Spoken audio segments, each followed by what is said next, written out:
కేటీఆర్ హరీష్ రావులు మతిస్థిమితం లేని వ్యాఖ్యలు చేస్తున్నారని విమర్శలు గుప్పించారు కాంగ్రెస్ ఎంపీ మల్లు రవి. ఇలాంటి ధోరణి వల్లే ప్రజలు వాళ్లను ప్రతిపక్షంలో కూర్చోబెట్టారన్నారు.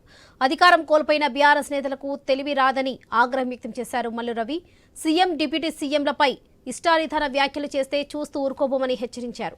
ఇక తెలంగాణలో ప్రజా ప్రభుత్వం పరిపాలన చేస్తుందన్నారు. హామీల అమలుకు రేవంత్ సర్కార్ కృషి చేస్తుందని తెలిపారు మల్లు రవి.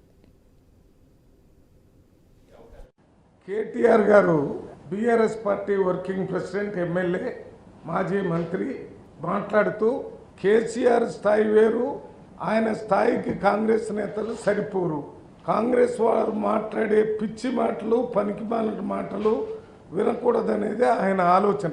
ఇదే కేసీఆర్, ఇదే కేటీఆర్, ఈ హరీష్ రావు నిజంగా పిచ్చి ఎవరికి పట్టినట్టుంది. పిచ్చి పట్టింది కేటీఆర్ కి, హరీష్ రావుకి, బీఆర్ఎస్ నాయకులకి, కేసీఆర్ కి, కాంగ్రెస్ పార్టీ నాయకులు కాదు. పిచ్చి పిచ్చిగా మాట్లాడుతున్నారు. రేవంత్ రెడ్డి ప్రభుత్వాన్ని మీరు నోటుకొచ్చినట్టుగా మాట్లాడితే చూస్తూ ఊరుకోవడానికి లేదు. మేమంతా రేవంత్ రెడ్డిని గురించి, ఆయన ప్రభుత్వాన్ని గురించి నోటుకొచ్చినట్టు మాట్లాడుతున్నారు. నోరు దగ్గర పెట్టుకొని మాట్లాడండి.